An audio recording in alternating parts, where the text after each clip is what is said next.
Okay, what up? All right, I think I'm good. Locked, stocked, ready to rock. I got the camera's looking good. I got a kind of new setup, no big deal. I feel like every week I'm doing a new setup. Got an early dish, do my lunchtime one. I get, a little time for lunch, and I was like, you know what? Don't need to eat today. Just get this knocked out because I got some plans this afternoon or tonight, so it's like I can do it during lunch. Anyways, what's going on, everybody? Nice to see. Bam! Just making sure my video is looking good. All right. What do we have to talk about today? Anybody buy anybody? Anybody steal anything? Anybody get new games? We got Dynalite 2 updates. I've been playing a fuckload of that. Basically, after work on the weekend, I'm just drilling through Dynalite 2 again because we got Horizon coming out this week, which is a whole bunch of bullshit about that game. Got it correct, but then we got a nice little drop of CyberPunk info today and a little Capcom stuff. So, what to start with? Let's go CyberPunk because I'm getting pumped about it. So, CyberPunk had a live stream today, and they announced patch 1.5, which really fixes a ton of shit in Night City. I mean, this was like, I kind of just read the updates of the live stream, but they live streamed this morning, and it's really cool. So basically, they're talking about patch 1.5. They fixed so much stuff, like how the walking, the people, the cars, the animations of how people react, how cars react, how your running reacts, a walking mode. But it wasn't just small stuff like that. Massive big bugs. It feels like we're finally getting the Cyberpunk that we were promised like a year ago, right? This is like what the game really should have released as. It looks great. The updates are huge. We got our next gen versions, right? So Xbox Series X, S, and PS5, all you can download it right now if you had the previous gen copy, so the PS4 or the Xbox One copy, you can upgrade for free for Cyberpunk 2077 next gen and get all of this. The patch is live now, so they ended the stream with being like, it's live. And they got a couple cool interesting stuff in it. So it also includes some DLC as well, so some free DLC. Let's see. The DLC, so you can buy apartments now, and there's different interactions at each apartment. They call it's a one-time fee, so you pay like 55 grand, in-game currency. Unlock that. There's new romance options. You can now finally say fuck off to calls before you had to answer every call. You can do that. They'll text you. The new romance options you can create. There's a little more romance options. You can also like text them and have more communication, so it feels more back and forth. There's more interactions when you like befriend them, having their area as a safe house, like some cool stuff there I was reading about. And for the other part for content is like, so the new apartments, they're in Northside, Japantown, the Glen, and Corpo Plaza being the most expensive. You can also now customize V's starting apartment using Easy Estates website, so you can kind of like create some stuff. Some new interactions. I don't want to go into all that because it can be kind of boring, but a lot of cool stuff you can do in the game, and getting additional buffs. They updated the appearance customization. So hair, makeup, piercings, you can now update when you're in the mirror of any apartments or safe houses. It's free, and you can do it as many times as you want. It also includes more makeup options and hair color options than it did initially. So they've really expanded that. They've added some new weapons to the game, updated the combat AI. Obviously, there's a fuckload of fixes in this, right? Because it was a buggy mess, right? We all know that. They've seemed to heavily do a ton of fixes to crowd, combat, driving, vehicle traffic, gameplay. I mean, literally you name it, and there's an update about this. I'm not going to read all these bullet points because there's like 100. But TLDR, there's so many updates to this. There's also 2 new DLC jackets, embassies, weapons. Anyways, like I said, TLDR, too long to read. They fixed all the shit that was breaking everything, added a ton of improvements, made it feel more real, and basically the game that we were supposed to get. So if you've been waiting to play CyberPunk, you don't need to wait anymore. Today's the day. You're welcome. Jump in. You're able to kind of dive in and really get the CyberPunk that you wanted from the beginning. And if you're someone who's waiting, ready to go, if you're someone that played it, kept crashing, you're like, fuck this, I can't do it, jump back in. This is the game that we all wanted it to be. And it's coming at a nightmare time for me because I'm playing Dynalite 2. We got Horizon and Elden Ring coming up. Got Sifu I still need to play. And then this gets fixed. And I'm like, well, now I want to jump back into Cyberpunk because there's all this new DLC. So new weapons, new vehicles. They reworked the finances. So money's easier to get. Things are cheaper. They changed how the gigs work and coming to new options you can do in the optional side quests. Now I can do these apartments. Now it feels like it's like another new fucking game. Not to mention the next gen version, which I want to finally kind of unlock that and see what that looks like, which also includes 2 different resolution modes like everything else. So like all the other next gen ones. So there's a performance mode and a resolution mode essentially. Performance mode is a smooth gameplay, 60 frames per second with dynamic 4K. It's the same on Xbox Series X as it is on PS5. Then there's ray tracing mode, which is photorealistic shadow and reflection rendering as well as gameplay at 30 frames per second. So instead of 60 FPS, you're doing 30 FPS, but you're getting the 4K with the ray tracing. Series X S doesn't support that. It's 1440p, but Series X and PS5 both do. They also added a ton of feedback for specific for PS5 for the controllers, the haptic feedback, and the adaptive triggers. So now it's customized based on what's going on in the game. Also, the controller speaker will be utilized for calls, text, everything that happens in kind of the V's head. They went over a bunch of examples of this, but it's pretty cool that everything they've added to for the controllers to support. But as far as the graphics mode, it's the same on X and PS5, performance mode or ray tracing mode. Their demo is in performance mode, but I really want to jack it up and see ray tracing mode. I'm fine with 30 frames per second in an RPG game like this. We don't really need like 60. 60 FPS is great, but that's more with like a lot of traversal and an action. Like multiplayer, like obviously I want like 120, something like that. But a story-driven single-player RPG, I'm fine with 30 frames per second. If I could get 60, obviously that would be great. But 30 is absolutely fine to kind of get that more realistic feel. That's why I also play Dying Light 2 on resolution mode, right? Because I want that 4K resolution. I wish they had resolution mode with some ray tracing. Unfortunately, they don't, because that, like I said, you have to do is only 1080p. So I do want the 4K resolution and the ray tracing. So it's cool that Cyberpunk has done that. So I most likely will play this in ray tracing mode compared to performance mode. But they said it will be released soon at the end of the stream, and then like 1 minute later, they're like, by the way, soon is right now. You can download it right now. If you have Xbox with SmartDelivery, Series X obviously has SmartDelivery. So in that situation, you don't have to download anything. It will basically update as a patch. It's 50 gigs. It's 50 gigs on both systems. It's a massive patch because it's basically two DLCs, and massive patch to bugs, fixes, graphics updates, and new animation, all this shit. So it's like, it's a big boy. And well worth it. This is the game we wanted. So if you have Xbox Series X and S, it's just like an update. It would just look like an update file. If you have PS5, you have to download the PS5 version separately, which is essentially like a separate game. Now, I saw a lot of comments about this. It's really cool that Xbox has SmartDelivery. It's because the build is the same, right? It's like they're treating it as like configuration profiles. Oh, this is configured.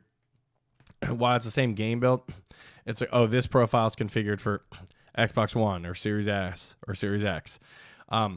but it's the same underlying build, right? The binaries are the same. So they're able to kind of like handle and change the configuration properties based off of what system you're using. PS5 did it differently where they kept separate builds, right? So it's like basically an entirely new game as far as the store is concerned or PS5 is concerned. They're similar in title, but it is a fully different game build. Now, there's pros and cons of both. If you have bugs in one, right? So if you have like smart delivery and there's bugs in the one build, there's going to be bugs across all the versions of that build. So you won't notice that. Whereas if you have two different builds, like on PlayStation, you won't have those bugs. But in that same vein, if you fix something in the one build for like an Xbox, it's fixed in all the versions for Xbox. As opposed to, when you fix it on PlayStation, you have to fix it on PS4 and PS5, for example. So there's pros and cons to both. Obviously, for users, it's smart delivery is way better because it's just updating your game, right? It's just like a patch to the game. It's seamless transition, whereas PS5 feels like you're buying a new game. Again, it's free. Assume you have the previous one, but that's just kind of how that works, where it just feels like it's a different game. So I understand both things. To me, it's not really that big of a deal. It's like, oh, I got to go select the download. I mean, whatever. Is it easier to have smart delivery? Sure. Like I said, that's the patch. It's definitely easier on the users, but I understand from a development perspective why Sony hasn't done that. Will in the future? Maybe. Because I think smart delivery is definitely an interesting way to go. And using basically config files to handle that. We do that all the time in software. Depending on where you're publishing, right? If it's a dev, not even like dev, build, test, pre-prod, prod, but also your specific prod environments. So environment specific, which is essentially what the console type is, right? It's your ENV, your environment. I think the way to go is smart delivery. That's definitely the better option, but I understand why Sony doesn't have it that way. For now, they wanted to implement other things, probably wasn't high on their to-do list. Could they do it? Maybe, but it's how you kind of build the games out from then on. So they'd probably wait till another gen, or they would build it and say you have to rebuild your games to support that or add that support in. So I most likely that would just be another generation thing, and it's not that big of a deal. But it definitely would be what you kind of want going forward. Anyway, it doesn't really make a difference. You're getting it either way, and it looks fucking awesome. But we're finally getting the CyberPunk that everybody wanted, that I specifically wanted, obviously, and that just looks so good. Right, we finally get it. Like, Night City looks so cool, but you can fucking play it, and now it looks cool, and you can play it. Really quickly, I saw the animation updates; they look pretty badass. Yeah, there's just a ton that it just looks good, man. It looks good, and I'm really excited to really jump back in. Kind of based off that, now I have to balance this, like I said, because Horizon comes out Friday, which I almost want to play like right on Friday. But now we have to deal with that, which Horizon looks amazing. They showed a lot of the water. If you look up the Horizon's water, Forbidden West water, it looks so fucking crystal clear. It's probably the best looking water I've seen in the game. The gameplay's great. And also the story and stuff like that is very interesting, especially if you like the first one. There's a lot of bullshit online where people are just being toxic gamer about reviews. This one guy is just one official reviewer is blatantly review bombing the game. So it made it an 89 at Metacritic instead of like a 90. Who fucking cares? Is that the difference between like technically a B plus and A minus in school? Sure. But the reviewing game structure is arbitrary anyways. And the fact that this guy, and I'm not even going to mention him, he's a fucking idiot, is doing this just because he wants to review bomb Sony games and upvote, and then he like upvotes Xbox games. Like, dude, you shouldn't even be allowed to be like an official reviewer for Metacritic when you're just so blatantly one-sided.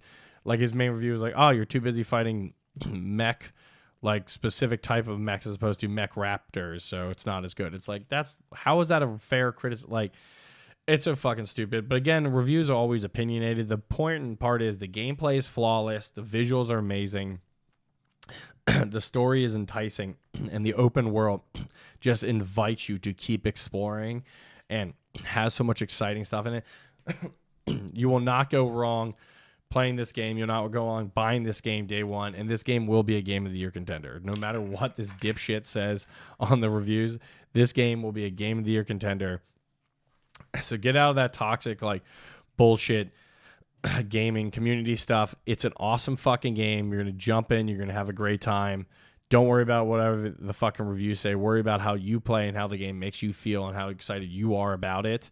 And I promise you, if you're a gamer, you're going to love this game. It's a gamer's game, and especially if you like the first one at all, it's awesome. Open world adventure. I mean, come on. It's got everything you want. The first one did as well. There's a lot of cool new stuff. And like I said, this is the game you've been looking forward to playing. So definitely don't give a shit about reviews. My massive audience here. If you're listening to me for the view, just jump in and get it. I promise you will have fun. But so I'm trying to get to more of that because I can't really get to it because I'm drilling through Dynalite 2 right now, which I probably put like 20 plus hours in, and I'm probably a fourth through the story. I just got the bow and arrow. Now, that's on the site. I've just been doing story, and that's how long it's taken. I was like pretty much only doing exploration around the open world and doing side quests, so like no story. Which, to be fair, you really should drill through the story for the first until you get the bow, because it unlocks you to be deciding fractions, right? So when you unlock these places like windmills, water towers, and now I can unlock electrical factories, which actually brings power back to the city, which is really fucking cool. You get all this additional lights and stuff happen at night. And I got a hang glider now, so it's easier to traverse larger areas and faster around the city. You only get those in the story. I would suggest going till you get the hang glider, only because it unlocks the electric factories and things like that. And while it's awesome to explore the open world, you kind of get stuck a lot where you're just not ready to like do certain things. So you'll get certain places that you just can't do anything with at that point. So that kind of sucks. The one good thing about it is, which a lot of these open world games has the same thing, is if you do that a lot and you like doing that, you are so much more upgraded. So when you're fighting the story villains, you just beat the living shit out of them. I mean, I haven't had an issue with zombies like for a while in the story because I just fucking rail through them, right? Or even the people. The blocking mechanics I feel like could get fixed a little bit. The blocking's not as tight as I'd like it to be, but overall it's still pretty good. And the bow and arrow stuff, which I've been upgrading, you can upgrade the bow and arrow stuff and like get a ranger setup, like outfit, which helps range weapons from like the jump, but you don't go to bow and arrow until like where I'm at, right, in the story, which is kind of fucked up because you're getting all these buffs for shit you literally can't use, exception of throwing knives. But now that I had all that shit and all those buffs, and now that I do have the bow, I'm just fucking wrecking people with bows, and it's awesome. Shock arrows, flame arrows, toxic arrow, acid arrows, like regular arrows. You name it, I'm just fucking lighting people up. They don't get close enough to me to have to go melee, but if they do, we got that too. So, but the cool part is when you unlock these factories, these water towers, these windmills, is you get to pick factions like survivors or PKs, which is the peacekeepers. From what I've noticed, survivors kind of have the cooler stuff, and if you go by the story, it's like they're like the underdog. Now the peacekeepers do have some good people in it too, and they do have some cool stuff. Like you get the crossbow if you do enough of the peacekeeper stuff. But I don't know. I always like, to me, it's like it feels like the good guys are survivors, when really they're both kind of good people and shitty people in their own ways. But yeah, so I did that, and also I didn't know Rosario Dawson is in this game, and she's the one who gives you the hang glider and shit. And I was like, what the fuck? So that's basically where I am in the game. And obviously, I'm sure a ton of people who have been following the game knew that. I purposely wasn't following a ton of it to kind of get surprised, which I was pleasantly surprised. Because now I got to see her in Book of Boba Fett and on the Star Wars shows. And then I also get to play in the game. And she's there too. And she's awesome. So that's really cool. So Dynalite 2 has got a ton of my interest. And it's just now it's hard because it's like, now I can play the new CyberPunk or Dynalite, and like tonight I'm like, I don't know what I want to do. Do I play Dynalite? Do I play CyberPunk? I don't know. Because they both look so fucking awesome. So it's definitely interesting to kind of have that debate and decide between which to play. But it's also great that CyberPunk did this in February, which is like right now the greatest gaming month. Like I keep iterating over that, the last couple weeks. Yeah, I don't know. So I'm probably going to keep going with Dynalite 2. I'm definitely going to jump more into Cyberpunk. It's just going to be like, I'm just not going to have a social life, which is fine for me. My girlfriend might think differently, but for me, it's fine. I'm just going to close off work, after work, bang, game until all these are done.